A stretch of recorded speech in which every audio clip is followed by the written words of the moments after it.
டேய் மச்சான் நல்லா சாப்பிட்டோம். அப்ப என்ன பண்ணுவோம்? தெரியல மச்சான், நீ சுரேஷை கேளு.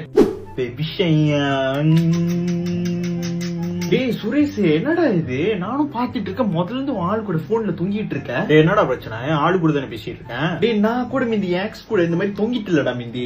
நானும் பாக்குறேன், முதல்ல இருந்து தொங்கிட்டு இருக்கேன். டேய் விட்றா, அவன் ஆளு கூட தானே பேசிட்டு இருக்கான். மச்சான் முதல்ல இருந்து தொங்கிட்டு இருக்கான்டா. ஃப்ரெண்ட்ஸ் கூட விளையாட்டு அப்படி என்ன அளவுக்கு அவன் சரக்கு கூட தொங்கிட்டு இருக்கான்? ஏய் விட்றா. மச்சி நீ மிந்தி ஹேமா கூட கப்பலா இருக்கிறப்ப இப்படியா தொங்கிட்டு இருந்த? பேபி போச்சு, இங்க சண்டை நடக்கும் போது நான் அப்புறம் அடிக்கிறேன். டேய் இப்ப என்னத்துக்கு அத பேரை இழுக்கிற? டேய் மச்சான் ஒரு எக்ஸாம்பிள்டா. எக்ஸாம்பிள்னா வேற பேரை சொல்லல, என்னத்துக்கு அத பேரை சொல்லுற? மச்சி கோச்சிக்கிட்டியா? நானே அத மறந்துட்டேன். இப்ப என்னத்துக்கு அத பேரை இழுக்கிற? சுரேஷ் பாடுற அவன. நீ இப்ப என்னத்துக்கு அத பேரை சொன்ன? அவன் ஃபீல் ஆவான்னு தெரியும் தானே? மச்சான் ஒரு எக்ஸாம்பிளுக்கு தான்டா சொன்னேன். அத பேரெல்லாம் சொல்லிட்டு இருக்காதடா. அவ குடுத்த பள்ளி கொஞ்சம் நஞ்சம் இல்லடா.